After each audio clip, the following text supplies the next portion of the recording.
explorers. I hope you are having a wonderful day. Right now, we are going to enjoy Pizza, Pigs, and Poetry together by Jack Prelutsky. Remember, reading this whole book is optional, but my love for Jack Prelutsky and poetry has inspired me to read it aloud to you. If you find pieces of it useful, that is wonderful. If you find the whole thing useful, that is wonderful too. I hope you enjoy. Hello. I've been writing poetry for children for more than 40 years and have had a wonderful time doing it. Over all those years, I've learned quite a few things about writing poetry. Nobody ever told me about them, and I had to teach them to myself. It's also possible that I've invented some of them. I wish that I had known some of these techniques earlier. It would have made writing my poems a lot easier. I've talked to thousands and thousands of kids about writing poetry, and many of them have asked me questions about it. The most asked question has been, where do you get your ideas? I've explained that I get ideas by keeping my eyes and ears open and by paying attention to what's going on around me. I've also explained that everyone gets ideas. The trick is to know what to do with them. One of the most important things I do is to write down my ideas immediately in my notebook or at least on a scrap of paper.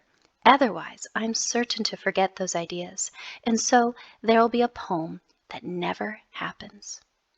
I talk about writing down your ideas and carrying a notebook several times in this book. I use many techniques for writing poems and thought that it would be helpful to share the creative process with you. That's what this book is all about. Don't ask me about dactyls or quatrains or iambic pentameter. There are many fine books that describe poetic forms, meters, and structures. In this book, I'm letting you peek into my mind and see how I use my imagination to turn ideas into poems. I hope that you enjoy reading Pizza, Pigs, and Poetry, and that it inspires you to write down your own poems. Your friend, Jack Prelutsky. My father's underwear. I'm going to admit something to you. When I was a little boy, a long time ago, I was not the best behaved little boy in the history of the United States of America. It's true. Every once in a while, actually pretty often, okay, every day, I did something that made my father mad at me. My father was a wonderful man, but he was only human and did have his limits. So he got mad at me, and I'm sure I deserved it.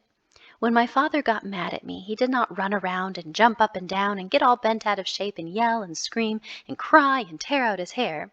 He couldn't do that anyhow because he was bald, and get hysterical and throw a tantrum. No, that was my mother's job. My father was just the opposite.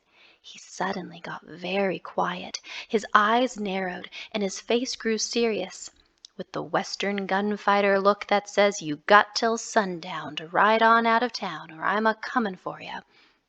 His voice got very soft and very deep, and he simply gestured to me with his index finger and said, "Come here, son."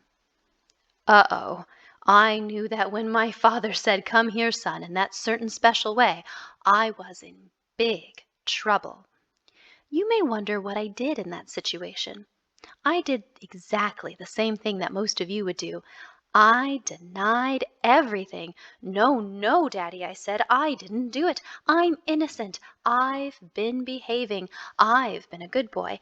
But I know who did it. My brother. He's right over there. Get him." Amazingly, sometimes that worked. Sometimes it was even true. But of course, my brother did the same thing to me, so it kind of evened out. Sometimes I got punished for things he did. Sometimes he got punished for things I did. Sometimes we both got punished, even though we didn't do anything. And sometimes we didn't get punished at all when we deserved it. It all evened out. One of the things that I did to make my father so mad at me was to pin his underwear up on the wall. Before I did that, though, I decorated it. You see, my father wore really boring white underwear, and I wanted to make it pretty, so I painted it with finger paint. Then I pinned it to the wall. My father did not like that at all. Once I put a bug in his coffee cup, and another time I put breadcrumbs in his bed. I did lots of other stuff too. I made a list of all the things like that I could remember, then picked some of them to put in a poem called I Wonder Why Dad is So Thoroughly Mad. I wonder why Dad is so thoroughly mad. I wonder why Dad is so thoroughly mad. I can't understand it at all, unless it's the bee still afloat in his tea, or his underwear pinned to the wall. Perhaps it's the dye on his favorite tie, or the mousetrap that snapped in his shoe, or the pipe full of gum that he found with his thumb, or the toilet sealed tightly with glue. It can't be the bread crumbled up in his bed, or the slugs someone left in the hall. I wonder why Dad is so thoroughly mad. I can't understand it at all. Writing tip number 1. Unless you're a perfect child, and I doubt that you are, for I've met tens of thousands of children, and I've never met a perfect child yet, I suspect that you misbehave from time to time. Perhaps you're the way I was when I was a kid, and like to play practical jokes on your parents or on your brothers and sisters. I pulled lots of practical jokes on my brother. The advantage of playing practical jokes on my brother rather than my parents was that he couldn't punish me for them. Think about something you did, accidentally or on purpose, that made your parents mad at you. Write down as much about it as you can. Did you fling spaghetti at the ceiling? Did you draw on the wall with crayons? Did you switch the salt and the sugar? These are all wonderful things to write about. Write about how you did it, why you did it, and what happened when you did it. You'll have lots of fun writing about your own misbehavior. By the way, I did all these things and more. You see, I also was not a perfect child, but you already knew that. My mother's rules. My mother was just as wonderful as my father, but she drove me crazy. Sometimes I think that mothers exist mostly to drive their kids crazy.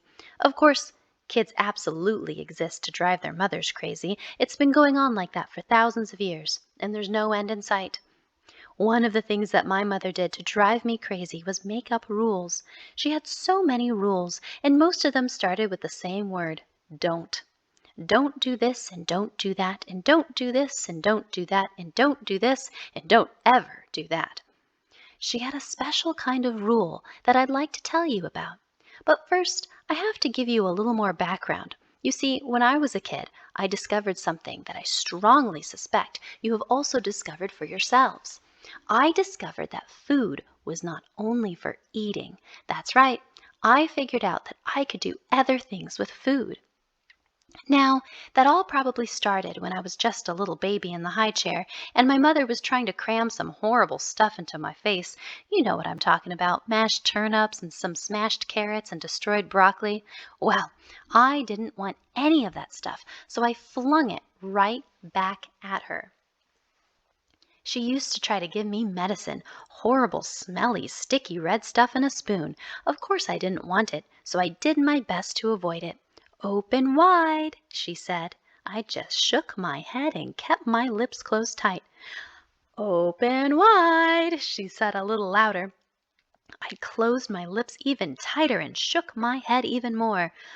Open wide, she said even louder. I shook my head so hard that she might have thought it would fly right off my neck. Then she got mad. Open wide, she yelled, just about as loud as she could. I got scared and I opened my mouth. She stuck the spoon in and I closed my mouth. The medicine tasted terrible. So instead of swallowing it, I opened my lips in just a little and sprayed her with it. I used to do great stuff with food. One of my favorites was mashed potatoes. There are lots of things you can do with mashed potatoes. Sometimes I'd make a big mound of them and then chop up the mound with the side of my hand. I also made mashed potato snowmen on my plate, using peas for eyes, a carrot wedge for a nose, and a green bean for a mouth. Once I made a well in the middle of mashed potatoes and filled it with gravy. Then I made a diving board out of popsicle sticks and put a bug on it. Eventually the bug dropped into the gravy and sort of swam around. It was lots of fun to watch. This reminds me of my spaghetti bug. One day I smushed a long strand of spaghetti onto the back of a cockroach and let it go. I'm sure that the cockroach wasn't happy about dragging that spaghetti around. Perhaps it was confused. In any event, it headed as quickly as it could for the safest, darkest place it could find, which in our kitchen was under the refrigerator. The cockroach had just made it to the refrigerator when my mother entered the kitchen. She saw that strand of spaghetti, apparently moving by itself across the floor, and let out a shriek. I used to squeeze food. Different foods behave in different ways when you squeeze them. It really depends on what you're squeezing. If you squeeze a whole watermelon, nothing much happens. If you squeeze peas, they practically disappear. If you squeeze a tomato, it explodes. And if you squeeze an egg, well, that's just gross. Another food that's fun to squeeze takes practice and the right amount of mustard. Did you know that if you squeeze a hot dog just right, it'll shoot across the room? My all-time favorite foods to play with may have been meatballs and spaghetti. They were fun together, and they were fun separately. I've already mentioned one thing that I did with a strand of spaghetti, but there were other things. I used to wear spaghetti. I made headbands, neckties, and belts out of spaghetti. I used spaghetti as a whip to try to zap flies and mosquitoes. I also used to shove spaghetti down my little brother's pants. Did you know that I invented the meatball and spaghetti yo-yo? Well, I did. I'd stand at one end of the kitchen and wrap a long strand of spaghetti around a big meatball, then hold on to the spaghetti while I tossed the meatball underhand. I watched with tremendous pleasure as the spaghetti unwound and the meatball rolled across the floor to the other end of the kitchen. I do admit that it was a one-way yo-yo. The meatball didn't come back, so I had two choices. I could retrieve the meatball and rewind the spaghetti around it and send it back in the other direction, or I could get another meatball. I did both. I yo-yoed half a dozen or so meatballs across the kitchen floor, then gathered them up and sent them back one by one. The meatballs were fun by themselves, too. I juggled them. I invented games like roll the meatball across the table and obstacle course meatball golf. My brother and I played catch with meatballs. There's one special game of meatball catch that I'd like to tell you about. I grew up in the Bronx, New York, within walking distance of one of the most famous ballparks in America, Yankee Stadium. So it was only natural that I was a big Yankees fan when I was a kid. One day, when I was 9 or 10 years old and my brother was about 5, we were in the kitchen. At that time, we lived on the top floor of a 6-story apartment house overlooking the street. It was a very hot summer day, and we didn't have air conditioning. I don't think anybody did, at least not in my neighborhood. Because it was so hot, the kitchen window was open. There was a grate with a little fence in front of it so we couldn't fall out. Anyhow, I got a hold of a meatball and decided to play catch with my brother. I pretended to be Whitey Ford, a famous and fabulous pitcher for the Yankees, and my brother pretended to be Yogi Berra, an equally famous and fabulous catcher. He crouched down in front of the window at one end of the kitchen, and I held up the meatball at the other end. I said something like, "Okay, kid, I'm going to show you my sidearm curve." I wound up and flung the meatball as hard as I could in my brother's direction. The pitch was a little high. He couldn't catch it, and the meatball went sailing out the window. At that very moment, 6 floors below, a man was driving in a convertible, with the top down. We could hear him jam on the brakes as a meatball, apparently from outer space, landed in his lap. He probably scratched his head and stared at the meatball, saying something like, "That's a meatball! Where did that meatball come from?" Where did the meatball come from? He jumped up out of the car, looked around, saw my brother and me at the open window and yelled, "Hey! What's going on up there?"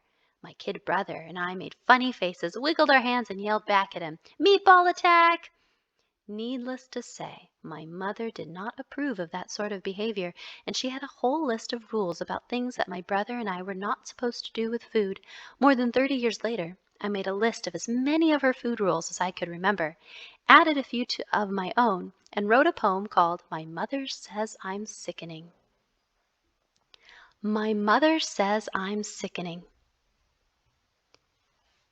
My mother says I'm sickening. My mother says I'm crude. She says this when she sees me playing ping pong with my food. She doesn't seem to like it when I slurp my bowl of stew. And now she's got a list of things she says I mustn't do. Do not catapult the carrots. Do not juggle gobs of fat. Do not drop the mashed potatoes on the gerbil or the cat. Never punch the pumpkin pudding. Never tunnel through the bread. Put no peas into your pocket. Place no noodles on your head. Do not squeeze the steamed zucchini. Do not make the melon ooze. Never stuff vanilla yogurt in your little sister's shoes. Draw no faces in the ketchup. Make no little gravy pools. I wish my mother wouldn't make so many useless rules. My mother had another sort of rule about food.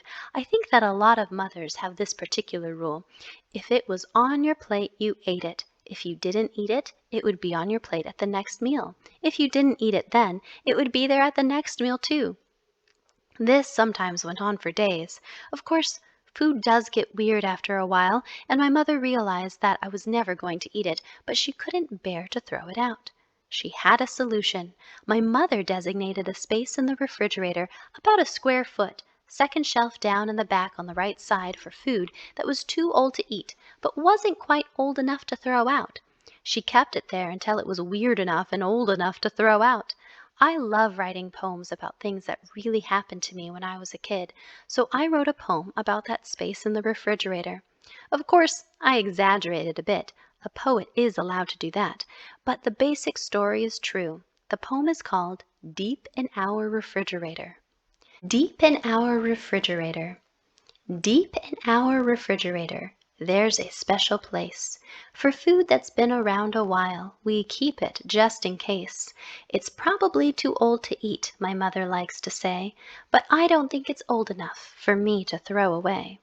It stays there for a month or more to ripen in the cold, and soon we notice fuzzy clumps of multicolored mold. The clumps are larger every day, we notice this as well. But mostly what we notice is a certain special smell. When finally it all becomes a nasty mess of slime, my mother takes it out and says, apparently it's time. She dumps it in the garbage can, though not without regret, then fills that space with other food that's not so ancient yet. Writing tip number 2. Write about things that really happened to you. It's one of the best ways to get started as a poet. Does your mother have rules? Of course she does. Do those rules drive you crazy? Of course they do. Write about your mother's rules and why you think they're good or bad and why they drive you crazy. Does your mother have little quirks? Of course she does. One of my mother's quirks was saving inedible food until it was old enough to throw out. That's kind of nutty when you think about it. But lots of people do it, and my mother was one of them. Maybe your mother does it too. Or maybe she has another quirk, like never throwing out a piece of string, no matter how small and useless, or arranging all the food in the pantry in alphabetical order, or washing a bar of soap after she uses it. You can write about any of these things. Once you start thinking about them, you'll find it hard to stop. If you don't want people to know that you're writing about your mother, then change her name, or pretend it's someone else's mother, or change her into an animal, even a bug. It's completely up to you. My baby brother. I can't say this often enough. Write about what you know. One thing that I know very well and have written about often is my little brother. He's bigger than I am now, but it wasn't always that way. Until my brother was born, I was the only kid in the house, so of course I was considered special. That's right, I was wonderful. I was amazing. I was incredible. I was sensational. I was a genius. It didn't matter what I did. My mother would still brag about me. Oh, look, my son the genius is sleeping with his face in the oatmeal again. That all changed when I was not quite 5 years old, and my mother brought home a weird-looking little package from the hospital. My baby brother. I hated him. I hated him because all of a sudden my parents seemed to forget all about me, and I wasn't so special anymore. Now, to be fair, I have to admit that my mother tried to make me feel better about him at first. She handed him to me all wrapped up snugly in a blue blanket with a big smile. And looking more enthusiastic than I'd ever seen her before, she said, "Son, this is yours." I guess she supposed I'd like him better if I thought that he was a present for me. I took a good look at him. What an ugly little critter! He had a tiny wrinkled face and more or less resembled a cross between a prune and a peeled armadillo. I couldn't believe that I was related to this creature. I wrinkled up my own face, shook my head, and said to my mother, This thing is mine? I don't think so. No way." And I handed him right back. As he grew older I got to like him more, but at first I didn't find him all that interesting. After all, he didn't do much of anything. Mostly he slept, and when he wasn't sleeping he cried, and when he wasn't crying he wiggled around a bit. His major occupation seemed to be peeing and pooping in his diaper. He was a smelly little guy. Over the years I've written many poems about my brother, or based on him. Here's a poem about my brother when he was just a week old. The poem is very simple, and says in very few words what he was like when I was not quite 5 years old and saw him for the first time. My baby brother. My baby brother is so small he hasn't even learned to crawl. He's only been around a week, and all he seems to do is bawl and wiggle, sleep, and leak. Writing tip number 3. Do you have a brother or sister? If you do, try writing a poem about him or her. If you have more than one, write about all of them. If you don't, then try writing about your friends and about their brothers and sisters. Ask your friends questions about them. If you have a dog or cat or other pet, write about it. I absolutely always advise beginning poets to start out by writing about what they know, and I think you all know a lot about your siblings and your pets. Also, a poem doesn't have to be long. There's nothing wrong with a long poem, but don't make your poem long just for the sake of doing it. If those extra lines don't add anything to what you want to say, take them out. A long time ago I wrote a poem about oysters. In the poem I said in 6 words everything that I wanted to say about oysters. I suppose that I could have made the poem longer, but I don't think that making it longer would have made it better. In fact, I'm positive that making it longer would have made it worse. Here's the poem. Oysters. Oysters are creatures without any features. Years later, I thought of more things to say about oysters, and I wrote a somewhat longer poem about them. It's called Do Oysters Sneeze? Just because you've written one poem about something doesn't mean you can't write another poem or another dozen poems about the same subject. Maybe someday I'll write another oyster poem, but I won't write it if I don't have something else to say about oysters that I haven't said before. Try to think of new things to say about something you've written about previously. If you can't think of anything new about that subject, then write about something else. I do it all the time. Here's that other oyster poem. Do oysters sneeze? Do oysters sneeze beneath the seas, or wiggle to and fro, or sulk or smile or dance a while? How can we ever know? Do oysters yawn when roused at dawn, and do they ever weep? And can we tell when in its shell an oyster is asleep? Performing bananas and flying hot dogs. Ideas for poems happen at unpredictable times, in unpredictable places, and in unpredictable ways. For example, a long time ago a friend gave me a greeting card with a picture of a dancing banana on the front. It was a funny card, but I didn't think too much about it at the time, though I did jot down something about it in my notebook. Several years later the card turned up again, and I thought, a dancing banana? There might be a poem in this. I worked on the poem off and on for several days, and the dancing banana soon turned into a singing and dancing banana. That seemed funnier and more interesting to me. The single singing and dancing banana soon became a duet, and then a trio. I worked on the poem some more and decided to put a few banana puns into it. Also, I changed singing and dancing bananas to performing bananas. Once I had the word performing, I realized that 4 was a better number than 3 for my bananas, as it reinforced the 4 sound in performing. As the poem developed, I changed 4 to 40. I had 2 reasons for this. First, 40 worked better for me. Oh, 40 worked better for the scansion of the poem, and second, 40 performing bananas seemed a lot wackier and more wonderful than just 4. Scansion, a fancy word for figuring out the rhythm and meter of a line of poetry. I thought about the poem some more and decided that it would be fun to put as many banana puns into the poem as I could. I wrote down things like banana splits, banana belt, top banana, and more, and figured out ways of using these puns in the poem so that they seemed to belong and had to be there.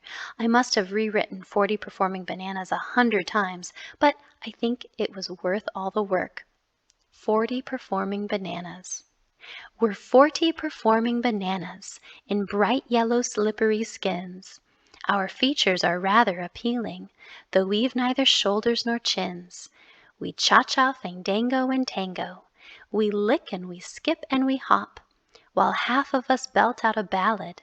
The rest of us spin like a top. We're 40 performing bananas. We mambo, we samba, we waltz. We dangle and swing from the ceiling, then turn very slick somersaults.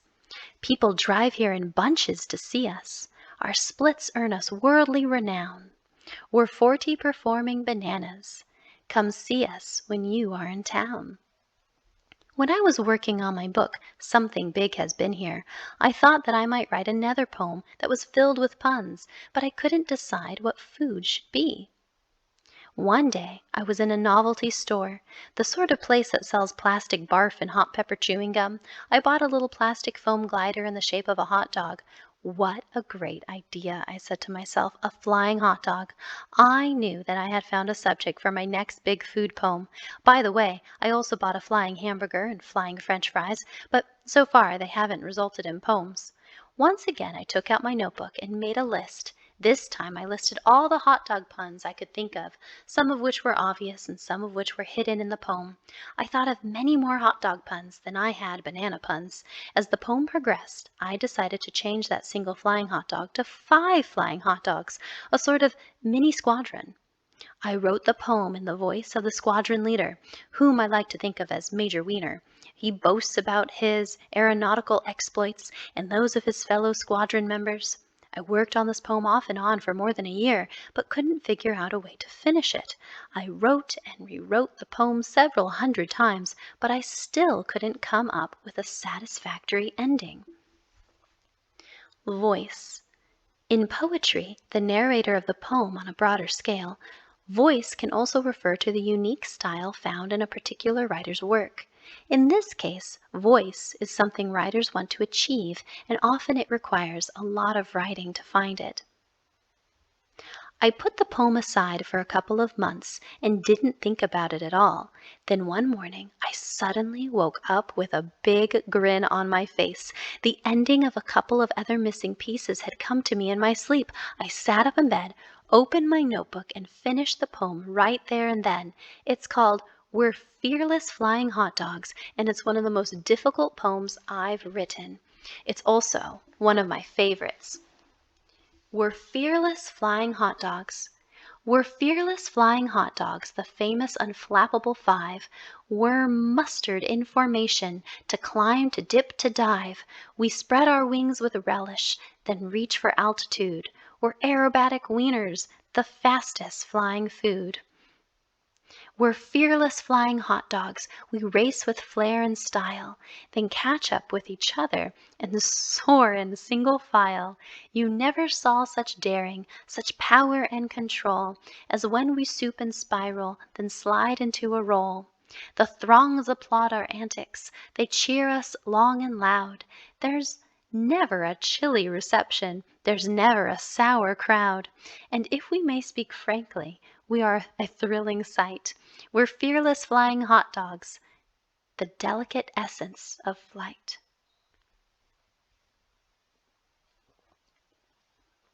Writing tip number 4.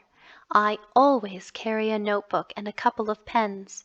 If I don't write down my ideas immediately, there's almost 100% chance that I'll forget them. As soon as I saw that dancing banana card, I wrote down my idea. It was the same in the novelty store. That flying hot dog poem would not exist if I hadn't written down my idea for the poem at once. Another very important thing about writing is rewriting. I doubt that I've ever written a poem that came out exactly right the first time. Every poem I write gets rewritten at least once, and most get rewritten half a dozen times or more. As I said, I rewrote that hot dog poem several hundred times. I don't expect you to do that, but you should look closely at what you've written and ask yourself if there's a way that you could improve it. I ask myself that question a lot, and the answer is always yes. Sometimes there are whole sections or lines of a poem that can be made better, and sometimes it's just a matter of a single word. Many years ago I wrote a poem about a fire eater. I had him swallowing all sorts of embers and coals, but I couldn't quite find the word I wanted to have him finish his hot meal. I decided that it would be fitting to wash down all that fire with lemonade, but still couldn't find the perfect verb. That's when I went to a book I always have on my desk, a thesaurus. It's probably my most useful reference book and has helped me solve problems thousands of times. Eventually I found the word that I was looking for. The word is extinguish. Once I saw it in the thesaurus, it seemed obvious. I strongly suggest that you keep a thesaurus around when you're writing. Whether it's poetry or prose, a rhyming dictionary helps too. Thesaurus, a special kind of dictionary that groups words with the same meaning. Suppose you're looking for another word for big. In the thesaurus, you'll find that similar words are large, great, huge, enormous, and so on. This is a very useful book for writers. You should be able to find one in your school or public library. Rhyming dictionary, a reference book that lists more rhymes than you could possibly think of. I find it invaluable. You should be able to find one in your school or public library. More bananas. One day I was taking a walk in Seattle and I crossed a bridge. On the far side of the bridge, a man had set up a small impromptu fruit stand where he was selling bananas. Bananas happen to be a personal favorite, and I eat one almost every day. I bought some bananas from the man, peeled one, and started eating it. That's when an idea occurred to me, one that had never occurred to me before. The letter B at the beginning of the word bridge and the letter B at the beginning of the word banana blended together in my brain. I started thinking about building a bridge out of bananas. This is interesting, I thought. Now I know that I'm not actually going to build a bridge out of bananas, but I see no reason why I can't write a poem about building a bridge out of bananas. I mean, after all, a bridge built out of bananas wouldn't work in the real world, but it could certainly work as a subject of a poem. So I took out my notebook, made a few notes, and then began working on the poem. Writing tip number 5. When I began the poem, I had no idea what I was going to do with it. Furthermore, I had no idea how I was going to end the poem. This happens a lot. Sometimes I have the ending of a poem in my head and have to backtrack in order to get to that ending. Sometimes I have the middle of a poem in my head and I have to figure out the beginning and the end. Sometimes I have nothing more than a couple of rhyming lines or just a couple of words in my head and have to figure out how to build a poem out of that. And sometimes, as in this case, I have the beginning but have no idea how to end the poem. As I worked on the poem and thought more and more about bananas, I asked myself why a bridge built out of bananas wouldn't work. The answers were obvious. Bananas are too soft. They're not strong enough. They get even softer and eventually get rotten, and so on. Let's face it, a bridge built out of bananas is going to fall down pretty quickly. Eventually, a way to end the poem popped into my head. The same thing can happen when you write a poem. Keep thinking and thinking about your subject, and more often than not, the ending will occur to you. I'm building a bridge of bananas. I'm building a bridge of bananas. It's pretty but not very strong. Bananas are not very sturdy. Bananas don't last very long. Initially green and then yellow, increasingly speckled with brown. Inevitably, as they ripen, it's clear that my bridge will fall down. My bridge is developing fissures and even some sizable gaps. It's senseless to try and repair it. I might as well let it collapse.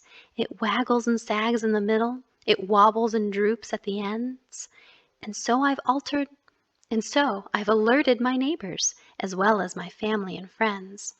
They're trucking in freezers of ice cream, of every last flavor that's made, plus whipped cream and chocolate syrup, both of a premium grade.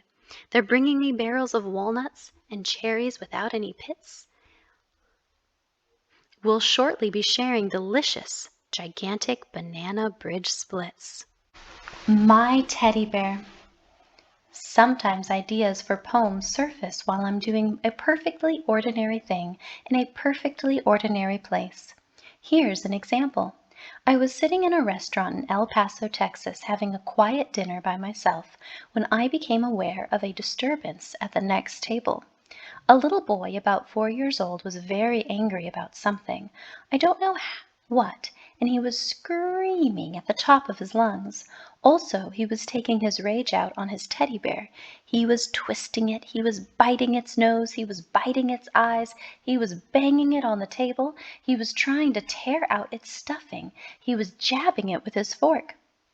He was absolutely inconsolable and continued doing as much damage to his teddy bear as he possibly could.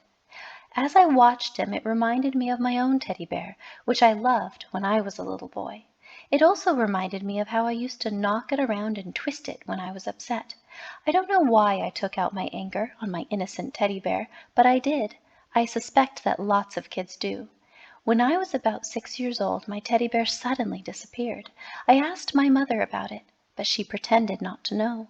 Many years later, I discovered that she'd given it to my cousin, who was a few years younger than I was.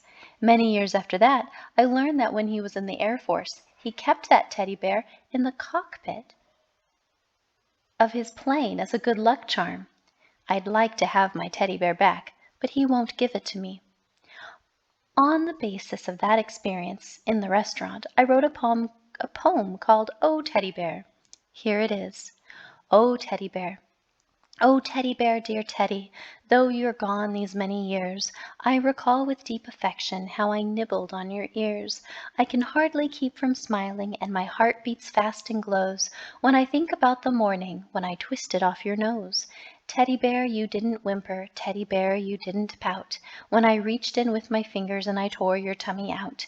And you didn't even mumble or emit the faintest cries when I pulled your little paws off, when I bit your button eyes. Yes, you sat beside me calmly, and you didn't once protest when I ripped apart the stuffing that was packed inside your chest, and you didn't seem to notice when I yanked out all your hair. It's been ages since I've seen you, but I miss you, Teddy Bear. I have shared this poem with thousands and thousands of kids in schools all over the United States and in other countries. Then I've asked them to tell me what they did to their own teddy bears or other favorite stuffed toys. I've gotten the most remarkable answers, many of which I never would have thought of myself. One little boy said, I gave my teddy bear a haircut. I thought it would grow back, but I was wrong. A little girl outdid him when she said I shaved my teddy bear with shaving cream and my father's electric razor. I've discovered that a lot of kids have cooked their teddy bears. Boys and girls have told me that they've steamed their bears, fried their bears, baked their bears, and boiled their bears. One of my favorite is the boy who told me in a rich southern drawl, I barbecued my bear. I especially remember one boy who had a sort of squeaky voice. He said, when I was little, I had just learned to flush the toilet.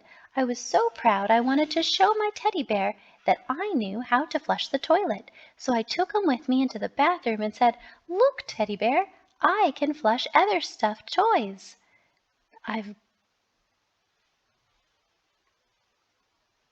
Oh, goodness me.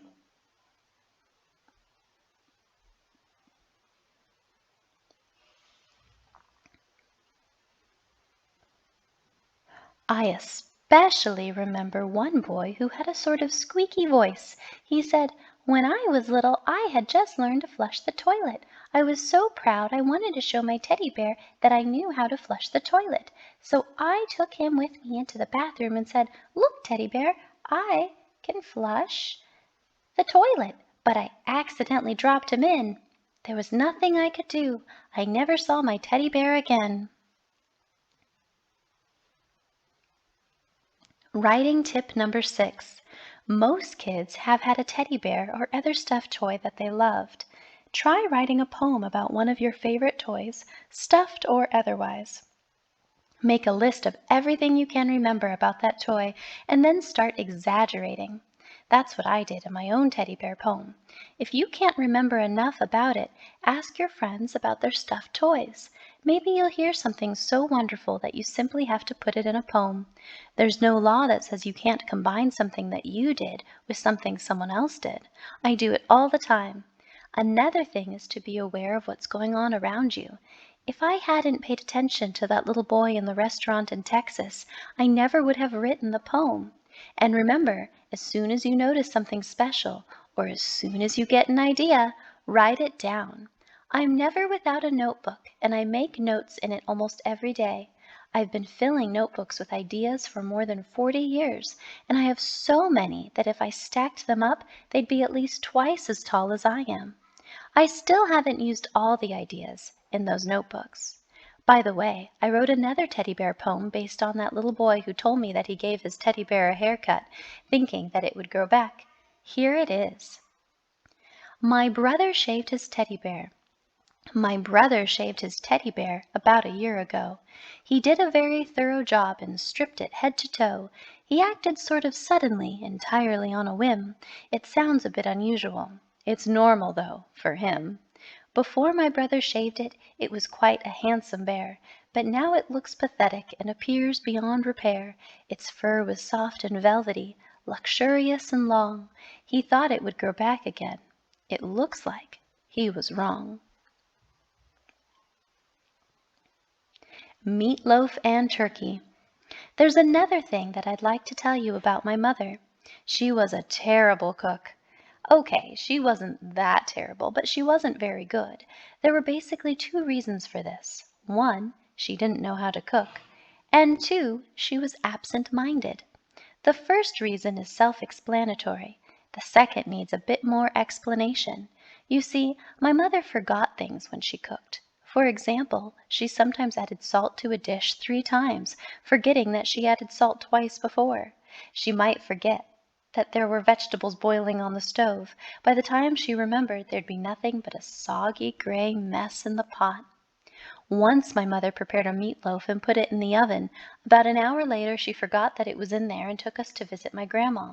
By the way, my grandma was a fabulous cook. And I've often wondered why that didn't rub off on my mother. Anyhow, when we returned home several hours later, the kitchen was full of thick, dark smoke. "Oh, no, my meatloaf!" my mother shrieked. She turned off the oven and opened every window in our apartment. It took most of the evening for the smoke to clear. Of course, the meatloaf was burned to a crisp. It was charred, inedible blob, and we ended up having cereal for supper. When I was working on a book, I remembered my mother's meatloaf and wrote a poem based on it. It's called My Mother Made a Meatloaf. After you read the poem, I'll tell you a bit about some of the techniques I used to write it. My mother made a meatloaf. My mother made a meatloaf that provided much distress. She tried her best to serve it, but she met with no success. Her sharpest knife was powerless to cut a single slice, and her efforts with a cleaver failed completely to suffice. She whacked it with a hammer and she smacked it with a brick, but she couldn't faze that meatloaf. It remained without a nick. I decided I would help her, and assailed it with a drill, but the drill made no impression, though I worked with all my skill. We chipped at it with chisels, but we didn't make a dent. It appeared my mother's meatloaf was much harder than cement. Then we set upon that meatloaf with a hatchet and an axe, but that meatloaf stayed unblemished and withstood our fierce attacks. We borrowed bows and arrows, and we fired at close range. It didn't make a difference, for that meatloaf didn't change. We beset it with a blowtorch, but we couldn't find a flaw, and we both were flabbergasted when it broke the power saw. We hired a hippopotamus to trample it around, but that meatloaf was so mighty that it simply stood its ground. Now we manufacture meatloaves by millions all year long. They are famous in construction, building houses tall and strong. Writing tip number 7. It can be captivating to write a poem based on something that really happened, then add your own personal stamp to it. To write my mother made a meatloaf, I started with the memory of my mother's ruined meatloaf and used that as my premise.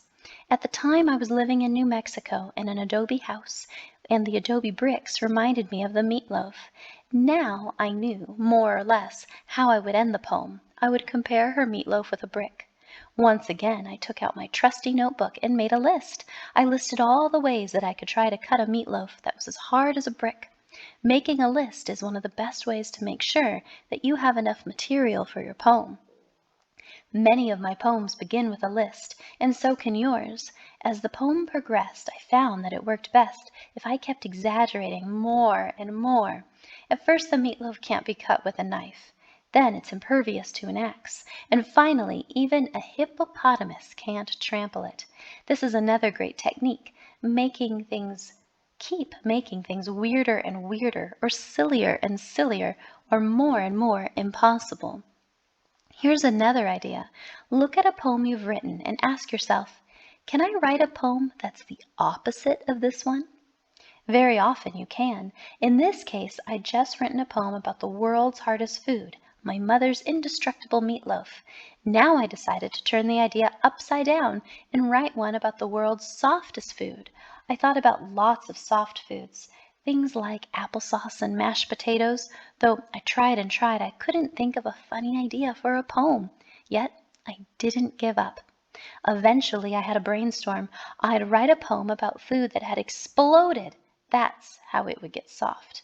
Now I had to think of what food to choose and how to make it explode. I thought and settled on the notion of an exploding turkey, and I had a really silly way to make that turkey explode. Sometimes you just have to keep thinking. Remember, one idea leads to another. Here's the poem. The turkey shot out of the oven. The turkey shot out of the oven and rocketed into the air. It knocked every plate off the table and partly demolished a chair. It ricocheted into a corner and burst with a deafening boom, then splattered all over the kitchen, completely obscuring the room. It stuck to the walls and the windows. It totally coated the floor. There was turkey attached to the ceiling, where there'd never been turkey before. It blanketed every appliance. It smeared every saucer and bowl. There wasn't a way I could stop it. That turkey was out of control. I scraped and I scrubbed with displeasure, and thought with chagrin as I mopped that I'd never again stuff a turkey with popcorn that hadn't been popped. An awful, awful meal. I arrived in a small town in southern New Mexico around noon one Sunday. The restaurant at the motel where I was staying wasn't open on Sunday, and neither were any of the other restaurants in the vicinity. I was hungry, so I asked several people if there was a place within walking distance where I could get a good meal. They all recommended the same place, a diner about a mile or so away. A half hour later I was sitting in a booth in that diner, poring over the menu. The place was full, so it took a while for a waitress to take my order, and even longer before I was served. I ordered some juice, a steak, mashed potatoes with gravy, mixed vegetables, a cup of coffee, and a slice of apple pie. As I said, I was hungry. While I waited, I looked around and saw that everyone else in the diner seemed to be enjoying his or her lunch. By the time my meal finally arrived, I was positively famished and looked forward to eating every single bite that was put in front of me. The first thing about my lunch that I noticed was that the juice was warm. Also, it had an odd, unpleasant taste, and I decided not to drink it. I tasted the mashed potatoes. They were lumpy, and the gravy tasted even more unpleasant than the juice. The vegetables were such an unattractive mess and looked so unappetizing that I couldn't bring myself to sample them. After some effort, I managed to cut a piece off of the overdone steak, but noted with dismay that it was practically inedible. It had the consistency of cardboard and an unsavory flavor. Also, it hurt my teeth and jaw when I tried to chew it. There was bread on a side plate, but that was stale and had bits of mold on it. I decided to skip the main course and try the dessert, but no luck there. The pie managed to be tasteless, tough, and mushy all at the same time, and the coffee was cold and weird. Even though I went into that diner hungry, I went out hungry. I simply couldn't bear to eat that meal.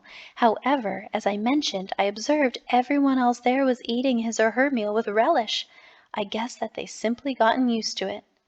Lunch was not a total loss, however, because I took out my notebook and made extensive notes about it, and then wrote a poem based on it. Here it is. Gussie's Greasy Spoon.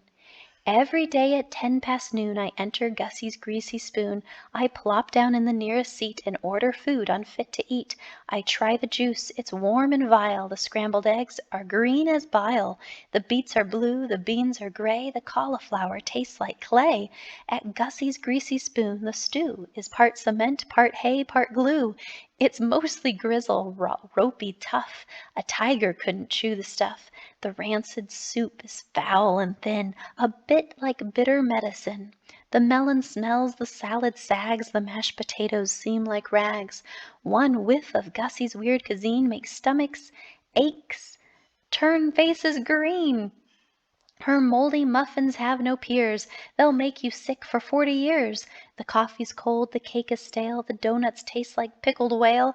Yet every day at 10 past noon I eat at Gussie's greasy spoon. Writing tip number 8. I never pass up an opportunity to write a poem. Poems do not have to be based on good experiences. They can be based on bad ones too. Try writing a poem about something awful or unpleasant that happened to you. Bad things happen to everyone. Maybe you got hit in the nose with a baseball, or fell out of a tree, or had your bicycle stolen, or were scratched by a deranged cat, or got a terrible stomachache after a meal. Actually, all of these things and many more had happened to me, and I've made notes about them.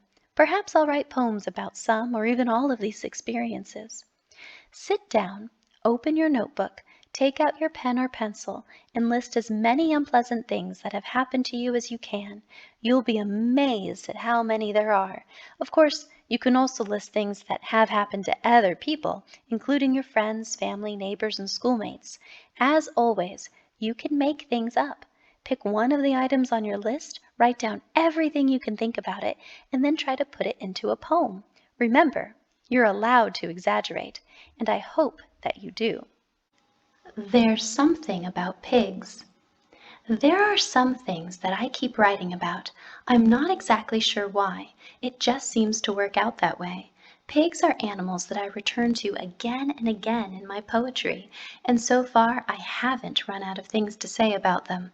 Maybe it's the way they look, or their reputation, or the sounds they make, or their eating habits, or any number of other things. It's probably some combination of things. In any event, I enjoy writing about them. Here's a pig poem. A piglet. I'm a piglet, pink and stout. If I'm cold, I sneeze and sniff. If I have to blow my snout, I take out my oinkerchief. I got the idea for a poem in the parlor of a bed and breakfast inn that I was staying at in Connecticut. The inn was famous for its ham, and there were several hams hanging overhead. The room was also decorated with little pig statuettes. I happened to have a cold and had to take out my handkerchief to blow my nose. That's when I put the whole business of the poem together. I substituted oink for hand in the word handkerchief and worked backward from there. That's really the whole secret of the poem. It wouldn't have worked at all if I ended with the word handkerchief. It's that little surprise at the end that does the trick. For another poem about a pig, I used the word oink as a pun, changing ointment to oinkment. I think it works just as well as oinkerchief, maybe even a bit better, because oinkment looks and sounds more like ointment than oinkerchief looks and sounds like handkerchief. I'll leave it up to you to decide. Here's the poem. My pig put on a bathing suit. My pig put on a bathing suit and headed for the shore, then sat beneath the blazing sun from 10 till 10 to 4. Of course it soon was sunburn, all its tender skin was sore. I covered it with ointment. My pig is sore no more. Writing tip number 9. The more you write, the more you find yourself drawn to certain topics. Maybe you'll especially like writing about your family or your pets. Maybe you'll have the most to say about your friends or relatives. Maybe you'll write about bugs or planets or baseball, or maybe about baseball playing bugs on other planets. That's another reason to carry a notebook. Whenever you think of something new about your favorite subject, your dog, for example, write it down immediately. You probably won't use all the ideas you jot down in a single poem, but sooner or later you're likely to use some of them in one poem and some of them in another poem. You can never make too many notes. Many of my pig poems would never have happened if I'd stopped writing down ideas about pigs after I'd written my first pig poem. I still occasionally jot down something new about pigs. The Boogeyman. As I've mentioned before, I was not the best behaved little boy in the world, and I often disobeyed my mother. When I was about 3 or 4 years old, she figured out a clever way to get me to do things. For example, let's say that I was playing outside and my mother wanted me to come in for supper.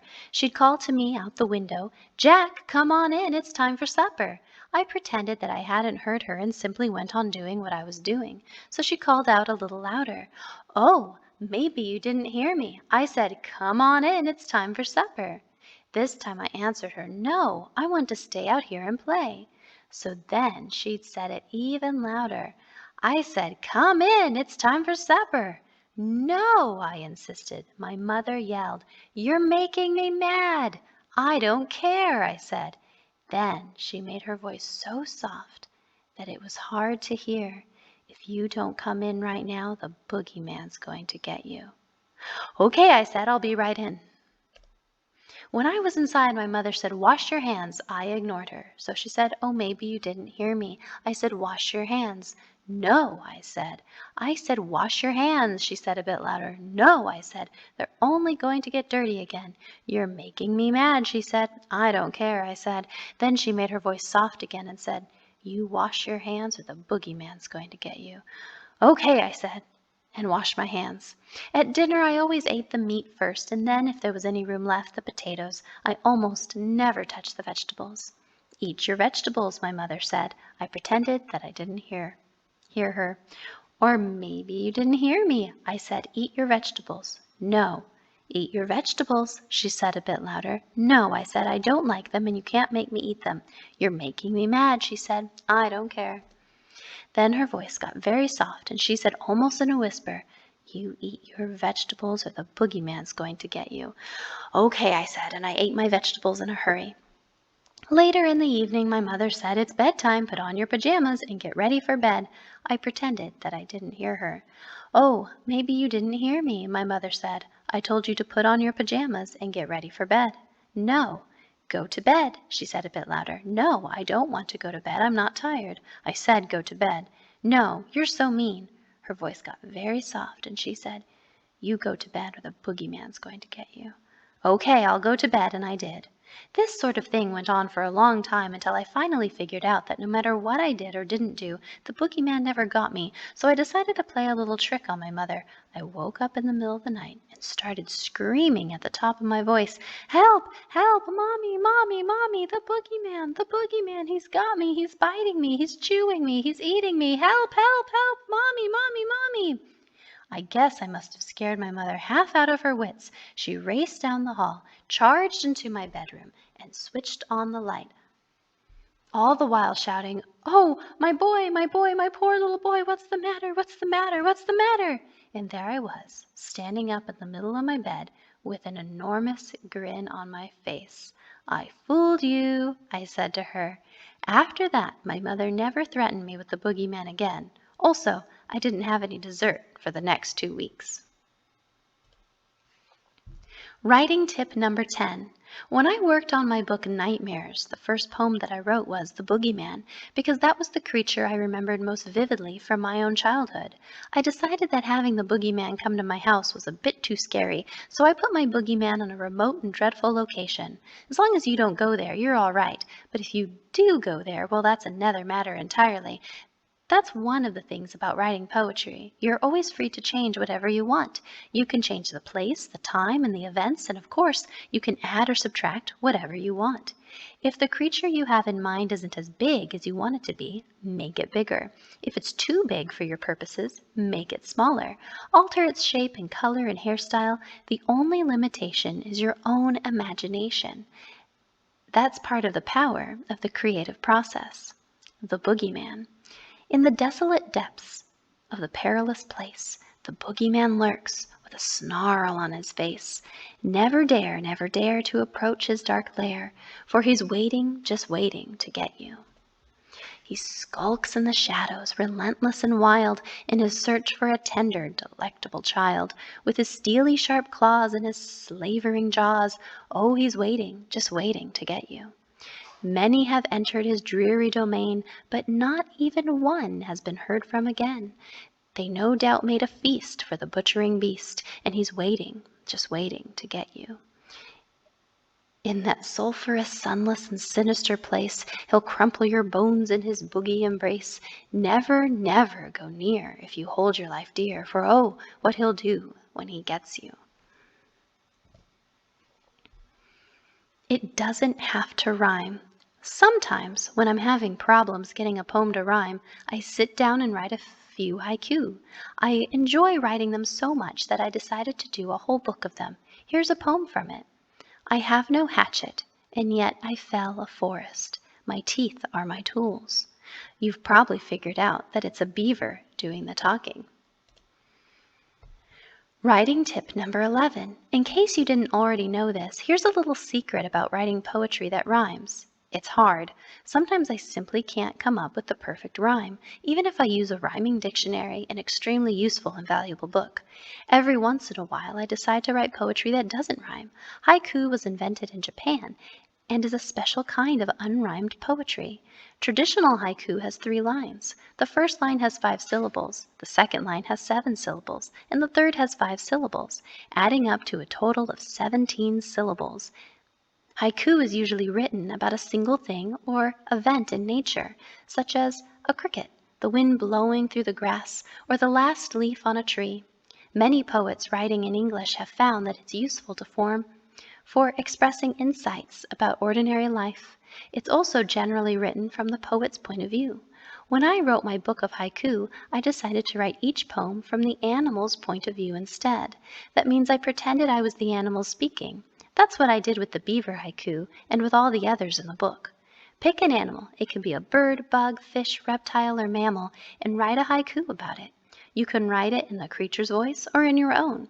Keep looking for ways to make your poem better. The shorter the poem, the more important each word becomes.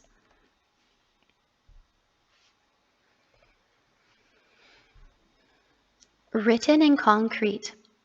One time, my editor called and asked me to write her a poem in a circle. I wasn't sure what she meant, and I asked her to explain. She recited one of her favorite poems that she remembered from her childhood.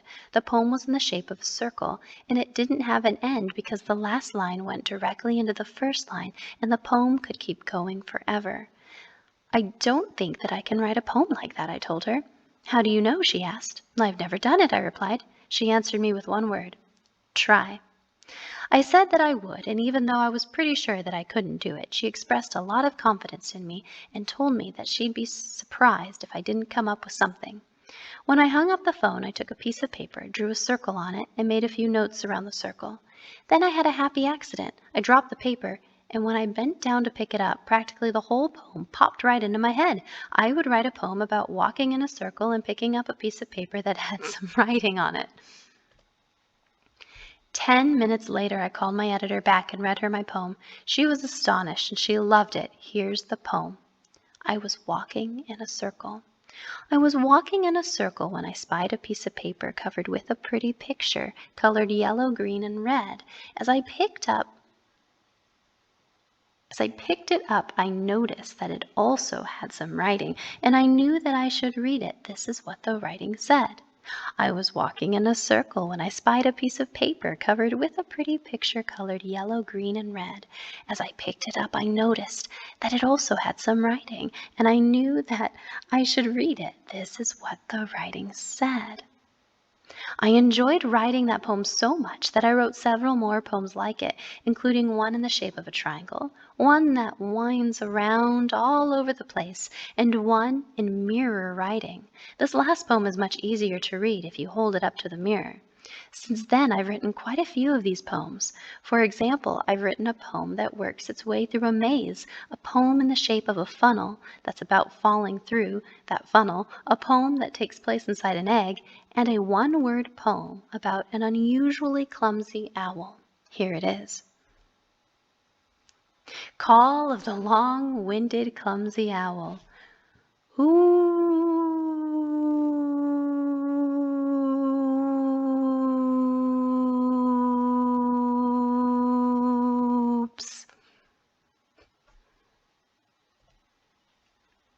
Writing tip number 12. This type of poem is known as a concrete poem. It's a sort of attempt to combine poetry with art, painting a picture with words. The idea is to make the poem look like what you're writing about. Most of my concrete poems rhyme, but they don't have to. In fact, most often concrete poems don't rhyme. What's important about them is the shape of the poem, the typeface that's used, the sizes and shapes of the letters, the directions in which the words go, the way that the poem looks on the page, and other special effects. Sometimes the letters and words will be in pieces, upside down, backward, in white on a black background, and so on. The only limit is the poet's imagination. Try writing your own concrete poem. Write it in the shape of a square or a seashell or a string of beads or anything else that you can think of. Remember, it doesn't have to rhyme, so don't worry about that. What's important is the feeling that you get from looking at the poem. Good luck! Worms and worse.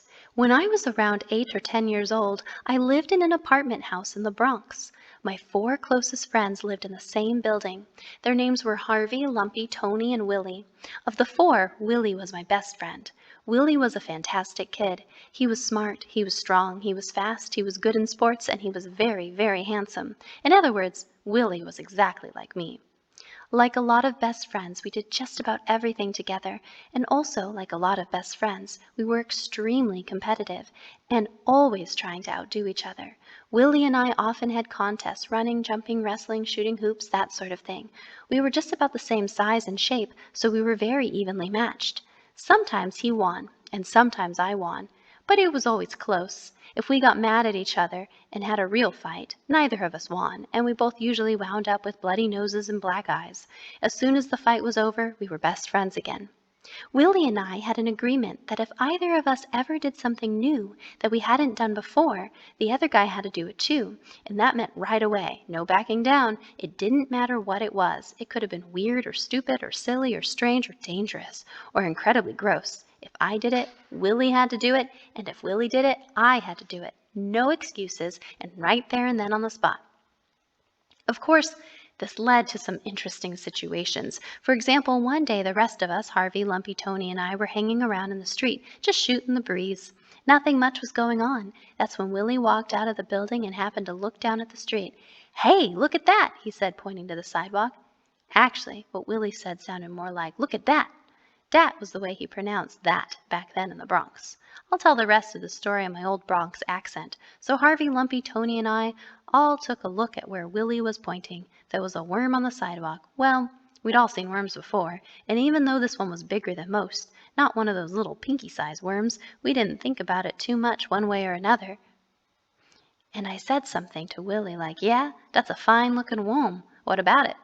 Willie grinned and said, "You know, that looks good." I did not like what I was hearing. "What do you mean, that looks good?" I asked. "Dat looks delicious," said Willie, and without another word he bent down, picked it up, dusted it off, and ate it, just like that. The rest of us could not believe what we were seeing. We all started screaming at him stuff like, "Oh man, what's the matter with you? Are you nuts? That's a worm! Oh geez, that's a worm!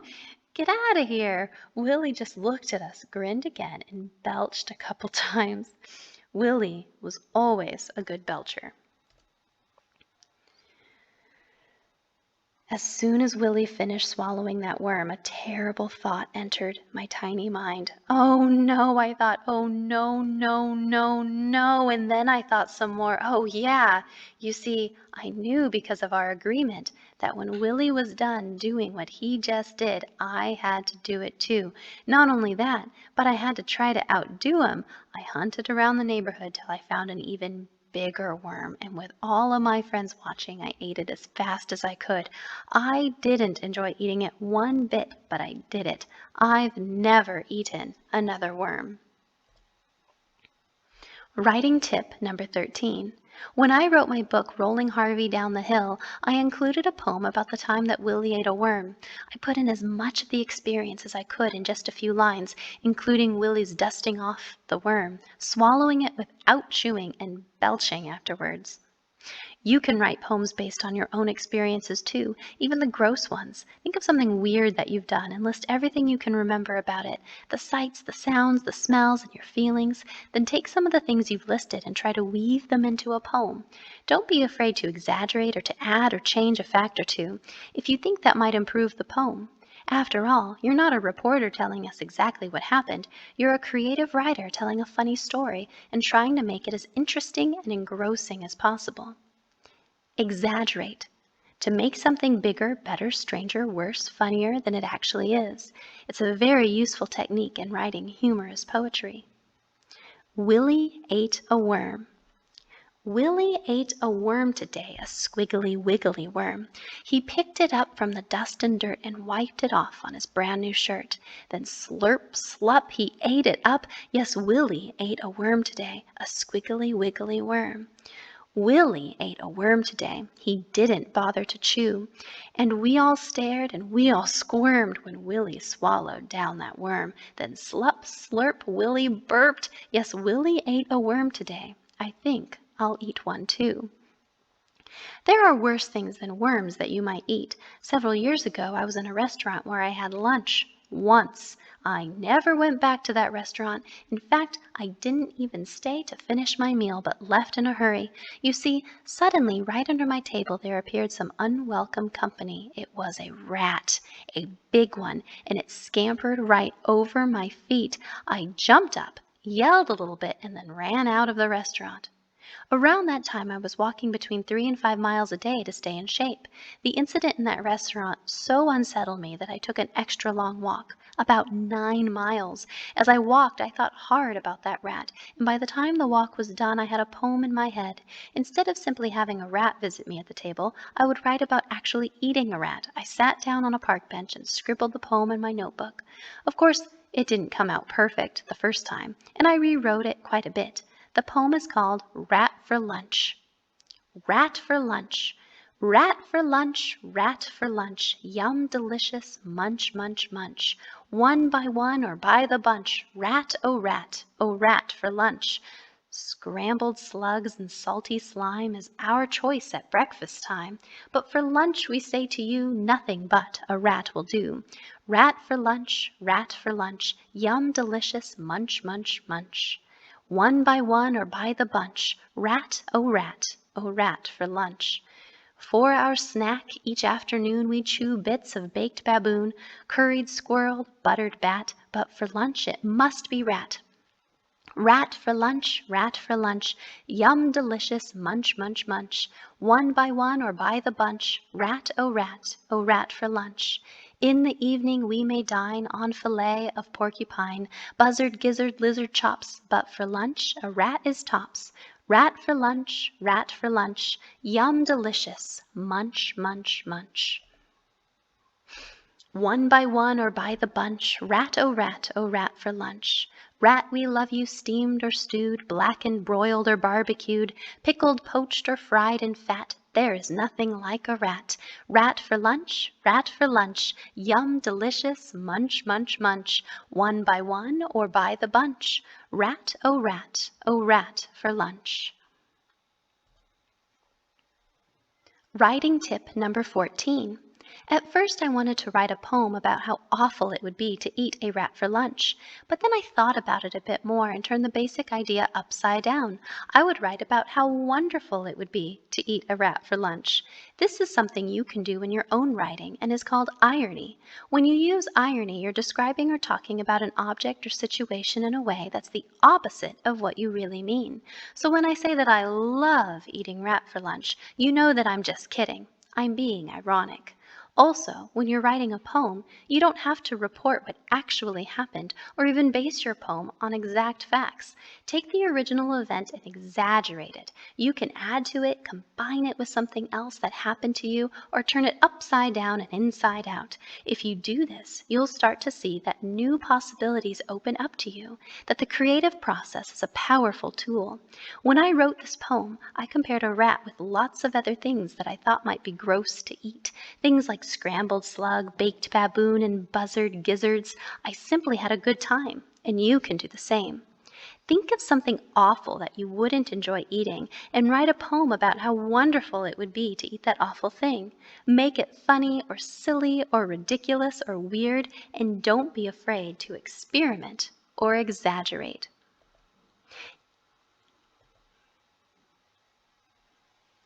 My mother's singing. Here's something else about my mother. I truly believe that she was the worst singer in the entire history of our planet. If she wasn't the worst, she was definitely in the top 10. I once watched some early episodes of American Idol and heard some horrible singers. My mother was worse, much worse than any of them. Not only did my mother have an awful voice, but she was also tone deaf. She simply couldn't carry a tune. This never discouraged her, and she loved to sing while she accompanied herself on the piano. She wasn't much of a piano player, but at least her playing was better than her singing. Whenever my mother sang, my father, my brother, and I headed for the hills. We did our best to make some excuse to go outside. Excuses like, we have to go out and count cars, and we have to water the lawn. These excuses were obviously false and ridiculous. After all, who has to count cars? As for watering the lawn, we lived in an apartment house and didn't have one. My mother didn't pay attention to any of this and continued singing. One morning my mother must have been especially happy. She was singing at the top of her lungs, making an unbearable racket. She sang the Blue Donabu Waltz in a more or less minor key. The rest of us were still in our pajamas, and we hurried into our street clothes in order to get out of the apartment as fast as we could. While this was going on, someone rang our doorbell. We answered it, and there we saw a sweet little old lady who lived down the hall. She looked very sad and was carrying a big pot of chicken soup, which she handed to my father. "Why are you giving me a pot of chicken soup?" my father asked. The lady said, "I heard some awful noise coming from your apartment. It sounded to me like you'd had a death in the family, so I thought I'd bring some soup to help comfort you." My father thanked the lady politely and then explained about my mother's singing. Everyone had a good laugh over it, except my mother, who ignored all this and continued to sing. By the way, the soup was delicious. Writing tip number 15. I wanted to write a poem about my mother's singing and thought of several ways that I could do it. I could write about the rest of the family running away when she sang. I could write about having to hold my ears. I could write about what other people thought when they heard her. There were many possibilities. Then I had a brainstorm. I would write about ridiculous things that might happen when she sang, things that probably wouldn't and even couldn't happen, but would be fun to put in a poem. In order to do this, I did something that you can do too. I took out my notebook and made a list. This is one of my favorite writing techniques. As I've previously mentioned, I always end up with more things than I can use, but that's okay. It's much better to start with more material than you need and then eliminate some items than to start with too little material and have to scramble around for more ideas. Also, I always save the stuff that I don't use and look at it later for use in other poems. As the list developed, I noticed that certain items worked well together and that some things could be easily made to rhyme.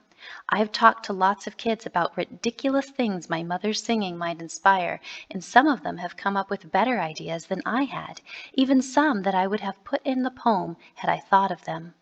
Here are some examples. The stars would fall off the American flag. The planet would go out of orbit. Your shoes would switch feet. Anyhow, here's the poem about my mother's singing filled with some of the things that I did think of. It's called Euphonica Jar. Euphonica Jar. Euphonica Jar has a voice that's bizarre, but Euphonica warbles all day. As window panes shatter and chefs spoil the batter, and mannequins moan with dismay. Mighty ships run aground at her horrible sound, pretty pictures fall out of their frames, trees drop off their branches, rocks start avalanches, and flower beds burst into flames. When she opens her mouth, even eagles head south, little fish truly wish they could drown. The buzzards all hover as tigers take cover, and rats pack their bags and leave town. Milk turns into butter, and butterflies mutter, and bees look for something to sting. Pigs peel off their skins, a tornado begins when Euphonica Jar starts to sing. By the way, my mother saw the poem after the book was published. She read it and laughed. "I wonder where you get your ideas," she said. I didn't tell her, but simply said, "Oh, they just pop into my head." The Sounds of Words. One of my very first poems, which originally appeared in my very first book and can now be found in my book Zoo Doings, is called Don't Ever Seize a Weasel by the Tail. Here it is. Don't ever seize a weasel by the tail. You should never squeeze a weasel, for you might displease the weasel, and don't ever seize a weasel by the tail. Let his tail blow in the breeze. If you pull it, he will sneeze, for the weasel's constitution tends to be a little frail. Yes, the weasel wheezes easily, the weasel freezes easily, the weasel's tan complexion rather suddenly turns pale. So don't displease or tease a weasel, squeeze or freeze or wheeze a weasel, and don't ever seize a weasel by the tail. Though you might gather from the title that this poem has something to do with weasels, actually, it has nothing to do with weasels. The poem is all about the sound of the word weasel. The notion of squeezing a weasel just popped into my head one day, and I thought that it might be fun to try to fill a poem with as many ease words as I could. I had two rules. First, there would be at least one ease word in every line, and second, the words had to feel as though they belonged there. I would not put in an ease word if it felt forced. The lines had to flow naturally. I'll let you decide if I succeeded. Writing tip number 16. A poem doesn't always have to be about something. You're allowed to write a poem about pretty much nothing at all, just for the sake of writing it. To writers in general, and to poets in particular, the sounds of words are often just as important as the meanings of words. The fun and challenge are to string these words together in your own unique way. One way of doing this is to start with a word like weasel, cow, or stew, and then list lots of rhyming words that you think might go along with that word. Shuffle them up, try them in different combinations, and see what happens. Sometimes it works, and sometimes it doesn't. In the case of the weasel poem, at first I thought I would use mostly words that rhymed with weasel. But that didn't work out, so I decided to use those ease words that rhymed with the first half of weasel, and it worked. At least, I think it did. Even if it hadn't worked, I still would have had a great time trying, and so can you. Rhyme. Words or the endings of words that sound alike. Look and took rhyme. Mother and brother rhyme. And llamas and pajamas almost rhyme. Just because two words look as if they rhyme doesn't mean that they do. For example, moth does not rhyme with both. You've been using rhymes all your life. Remember the nursery rhymes you used to repeat? Or how about the jump rope rhymes in games you shouted on the playground? Rhyming gives a poem grace and charm and is an ideal way to make puns, but it's not easy to do. I always recommend that young poets shouldn't tackle rhyming until they understand other basic aspects of a poem, such as rhythm and meter and using ideas creatively and succinctly. A boneless chicken. Have you ever seen a boneless chicken? No? Well, neither have I, but that didn't stop me from writing about one. Here's how it happened. One day I was in the supermarket shopping for something to cook for supper, and I came across a package of boneless chicken breasts in the meat department. I'd seen boneless chicken breasts many times before, but that day I asked myself some questions that I'd never asked before. The questions were, what about the rest of the chicken? Was that boneless too? Could the chicken walk? Could it fly? Where did it live? What did the other chickens think about it? What kind of egg does a boneless chicken lay? I immediately took out my notebook and jotted all this down. Then I continued shopping and let the idea percolate. I decided to write a poem about a boneless chicken from the chicken's point of view. I worked on the poem off and on for several weeks, but had one problem. I couldn't figure out how to end it. This happens a lot. When it does, I go on to something else, and eventually the ending comes to me, sometimes in my sleep, sometimes while I'm working on another poem, and sometimes at the most unexpected moment. That's what happened here. I was having breakfast when that little light bulb went on in my head. Of course, I said to myself, the eggs on the plate solved the ending of the poem for me. You'll have to read the poem, Ballad of a Boneless Chicken, to see how I ended the poem. You'll also know what kind of eggs I was having when I figured it out. Ballad of a Boneless Chicken. I'm a basic boneless chicken. Yes, I have no bones inside. I'm without a trace of ribcage, yet I hold myself with pride. Other hens appear offended, but by my total lack of bones. They discuss me impolitely in derogatory tones. I am absolutely boneless. I am boneless through and through. I have neither neck nor thigh bones, and my back is boneless too. And I haven't got a wishbone, not a bone within my breast, so I rarely care to travel from the comfort of my nest. I have feathers fine and fluffy, I have lovely little wings, but I lack the superstructure to support these splendid things. Since a chicken finds it tricky to parade on boneless legs, I stick closely to the henhouse, laying little scrambled eggs. Writing tip number 17. If you'd like to try writing a nonsense poem, you don't have to think of dozens of weird things and string them together. There's a much simpler and more effective way. Start with one silly idea and then pretend that you're a reporter and ask the questions that reporters ask. Who, what, when, where, how, why? You might also ask questions like what if and why not. Now, if you were to ask these same questions about real people, the answers would be pretty straightforward. You'd find out their names, where they lived, who their friends were, how they spent their time, and so on. But if you asked those same questions about that silly thing, all the answers would be silly. That's what I did when I wrote Ballad of a Boneless Chicken. I pretended that there really is such a thing as a boneless chicken, and I asked those same reporters questions. All the answers were automatically silly, and I had all the material that I needed for the poem. Another thing to think about is point of view. I chose to write the poem from a boneless chicken's point of view because that's how it occurred to me, and it seemed to me that at the time the best way to do it.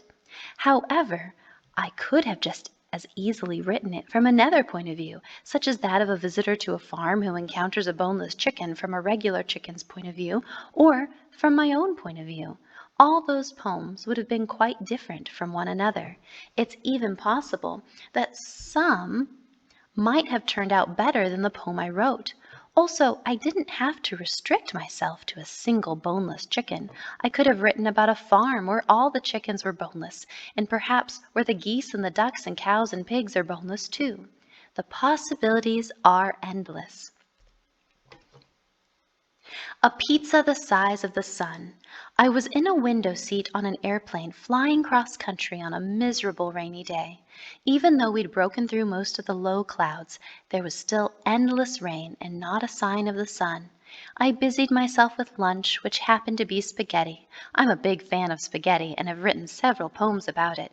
However, it was so gloomy outside that I was not at all in the mood to write about anything. Suddenly, our plane soared through the last layer of clouds to a beautiful blue sky and a bright yellow sun. The sunlight illuminated my spaghetti, and my mood instantly changed. I wanted to write something about spaghetti and the sun, but I couldn't think of anything. Maybe I should write about the sun and some other Italian food. As soon as the notion of other Italian food popped into my head, I thought of pizza. After all, most pizza is round, and so is the sun. Also, if you put enough cheese on a pizza and look at it from far away, it sort of resembles the sun. I decided to write a happy poem about making a pizza that's so gigantic it's as big as the sun. Of course, this isn't really possible, especially since the sun is many times larger than our planet, but you're allowed to do anything you want in a poem. A pizza the size of the sun. I'm making a pizza the size of the sun, a pizza that's sure to weigh more than a ton, a pizza too massive to pick up and toss, a pizza resplendent with oceans of sauce. I'm topping my pizza with mountains of cheese, with acres of peppers, pimentos, and peas, with mushrooms, tomatoes, and sausage galore, with every last olive they had at the store. My pizza is sure to be one of a kind. My pizza will leave the other pizzas behind. My pizza will be a delectable treat that all who love pizza are welcome to eat. The oven is hot. I believe it will take a year and a half for my pizza to bake. I hardly can wait till my pizza is done. My wonderful pizza, the size of the sun. Writing tip number 18. You can never predict when and why an idea is going to happen. That's why, besides my notebooks, I always carry at least 2 pens, in case one runs out of ink. As I said, it's not at all possible, at least in the real world, to actually make a pizza the size of the sun, but that sort of thing should never stop you from writing a poem. A poem can be about anything, and you can make it as wild or as weird or impossible as you wish. After all, you're not a reporter for a newspaper, magazine, or television show, having to convey the facts about something that happened as truthfully and accurately as you can. You have the right to put anything at all into a poem. There's even a common phrase for doing this: poetic license. This means that you're free to write about an elephant the size of a dime, a chicken that's stronger than a hippopotamus, or a sandwich that's 50 miles long and someone who can eat that sandwich in 10 minutes. Poetic license. A kind of freedom that lets writers, not only poets, change names, settings, dates, or anything else to make a particular point or create a certain feeling. Poetic license is my favorite license, and I use it all the time. Would you mind repeating that? I was at the zoo looking at a yak when I got an idea for a poem about yaks. As far as I could tell, that yak didn't do much of anything. It just sort of stood there and walked around slowly and aimlessly. The most interesting thing about it seemed to be its long, shaggy coat. The challenge was to write a poem about a yak using just those 2 yak facts: the slow walk and the shaggy coat. I worked on the poem for a while, and then my yickety yackety yickety yak words popped into my head. I liked the sound of them and decided to open the poem with them and then talk about the yak's shaggy coat. The meter that I selected for the poem seemed to suggest the way that yaks walked. I had no trouble with the second and third lines, but couldn't think of a last line for the first verse. Then I had a brainstorm. I would simply repeat the first line to reinforce the plodding nature of the yak. It worked. I came up with some nonsense word for the second verse that described both the yak's shaggy coat and meandering walk. Also, I repeated the first line of that verse as the last line. The truth is that I couldn't think of anything more to say, but the poem seemed incomplete to me. It needed something. That's when I had another brainstorm. I would simply repeat the first verse and end where I began. It's a simple technique, but it can be effective. I've always liked this poem. Here it is. The Yak. Yickety yackety yickety yak. The yak has a scriffly scraffly back. Some yaks are brown yaks and some yaks are black. Yickety yackety yickety yak. Sniggledy snaggledy sniggledy snag. The yak is all covered with shiggledy shag. He walks with a ziggledy ziggledy zag. Sniggledy snaggledy sniggledy snag. Yickety yackety yickety yak. The yak has a scriffly scraffly back. Some yaks are brown yaks and some yaks are black. Yickety yackety yickety yak. I also wrote a poem called The Giggling Gaggling Gaggle of Geese, in which I use that same technique of repeating the first line of the verse as the last line of the verse. This time, however, I used the same line all the way through the poem. The poem has 5 verses, so that line, which is also the title of the poem, appears 10 times in the poem. I think that it gives a goose-like rhythmic feel to the poem that would not be there otherwise. Rhythm.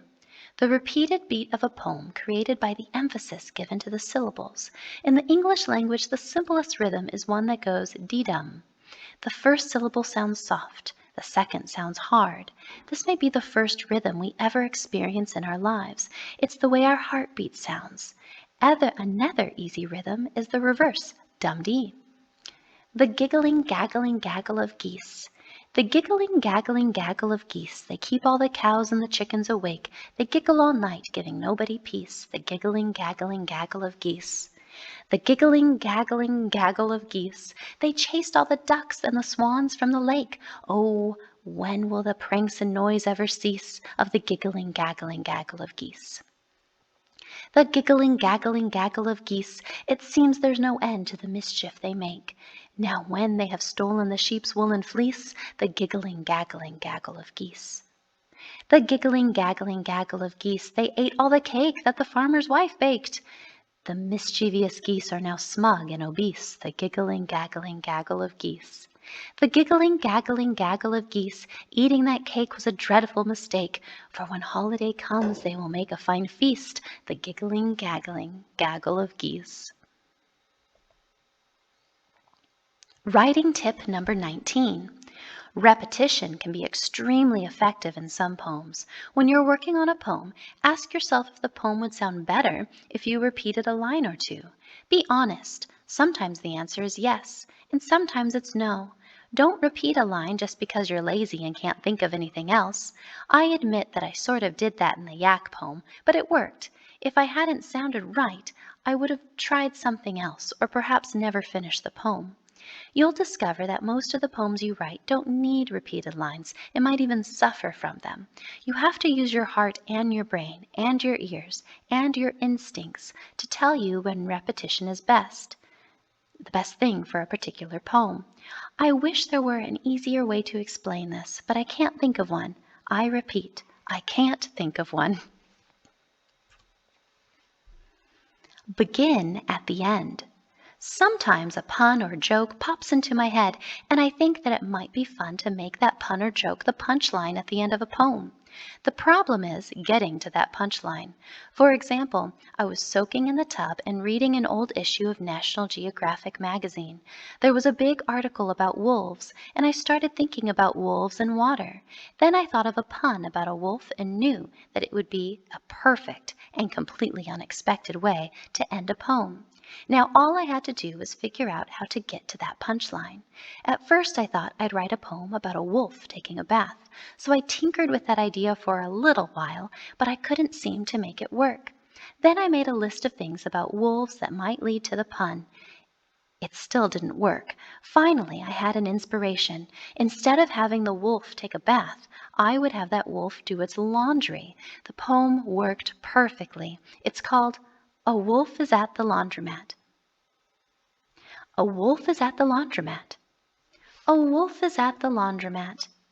It's not a wary stare wolf. It's short and fat, it tips its hat, unlike a scary glare wolf.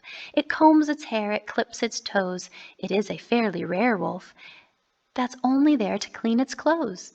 It is a wash and wear wolf. Writing tip number 20. Think of a pun and then try to write a poem where that pun is the last line. Think of everything you can that might lead up to that pun and make a list. I make lists for lots of my poems. Don't be discouraged if you can't get it to work. Not every idea leads to a poem, and sometimes I give up on one pun and try another one. Another example using this technique is my poem Uncle Bungle.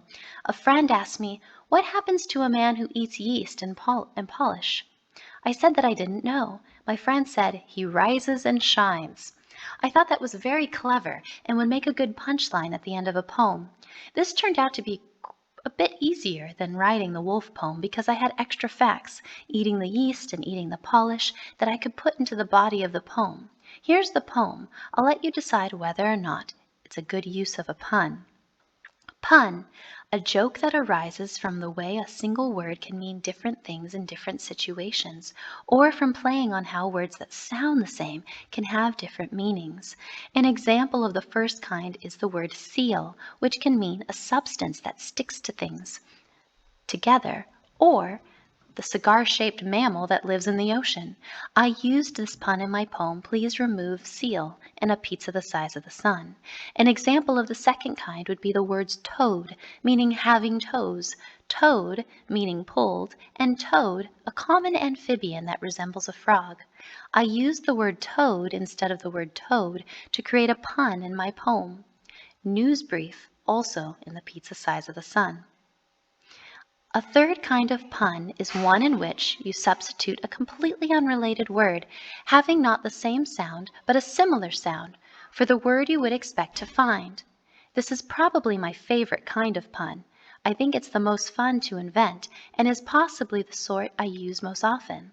In my poem, The Bunny Bus, in It's Raining Pigs and Noodles, I substitute the word rabbit for rapid in my poem. A skunk sat in the courtroom, in My Dog May Be a Genius, I substitute the word odor for order. In both cases, it's the pun that delivers the punchline and makes the poem funny. You can find many more examples of this kind of pun in my books. Uncle Bungle. Uncle Bungle, now deceased, ate a cake of baker's yeast, then with an odd gleam in his eye, consumed a large shoe-polish pie. His dinner done, it's sad to say that Uncle Bungle passed away. Uncle Bungle, now deceased, still shines and rises in the east. Poem starts to get you started. If you're still having trouble getting started with a poem, then this is the chapter for you. I've written 10 poem starts that you can add to however you wish. It's a way to get your creative juices flowing. I supply the first 2 or 3 lines, and you get to continue the poem using your own ideas. If you want to make the poems rhyme, that's just fine, and if you don't, then that's just fine too. Also, if you want to change or eliminate any of the words, then do it. It's okay with me. Here they are. Number 1. 11 yellow elephants were sitting on the floor. They. Number 2. I went to the market on Monday to purchase a couple of things. I. Number 3. I'm walking through a meadow on a sunny day. The. Number 4. I have a friend who has a mouse that lives with him inside his house. The mouse's name is it. Number 5. I am the captain of a ship that sails upon the sea. There is. Number 6. A blobaloon is chasing me. It's hot upon my trail. That blobaloon. Number 7. My favorite camel is missing. I can't think of where it could be. I wonder. Number 8. If I could have a dinosaur, which I do not have yet, I'd. Number 9. I have a special storage box in which I keep my monkey socks. My weasels watch my. Number 10. I saw a bird this morning that had a purple head. It. I like these poem starts so much that I may try to write my own poems using all or at least some of them. I hope that you like them too, and that you grab a pen or pencil and a piece of paper and start finishing these poem starts now. I also hope that this book has given you an idea of why I've taken such pleasure in writing poetry for more than 40 years, and why I find the creative process so challenging, exhilarating, and satisfying. I'd be delighted if you could feel the same way. Here's a simple exercise that you can use to warm up. Pick an ordinary object, take a good look at it, think about it, and then write down as many things as you can about it. For example, here are 10 things I can say about the pencil on my desk. It's yellow. 2. It's made of wood. 3. It has a point at one end. 4. It has a rubber eraser at the other end. 5. It can make marks on paper. 6. It's hard. 7. It doesn't bend. 8. If I tried to bend it, it would break. 9. It has printing on it. 10. It's not alive. You can probably think of more things to say about it. Now take something a bit more difficult, a living creature, maybe the bird outside your window, and write down as many things as you can about that. You could mention its size, its shape, the color of its feathers, the color of its eyes, the shape and color of its beak, the color and length of its legs, the length of its neck, the number of toes it has, the size and shape of its wings, the length of its tail feathers, and so on. Then, if you want, take all that information and see if you can weave some or all of it into a poem. If you don't want to write a poem about that bird, try the same exercise with something else. Another thing you can do is ask yourself about the differences and similarities between two very different items, in this case, the bird and the pencil. Maybe they're both yellow.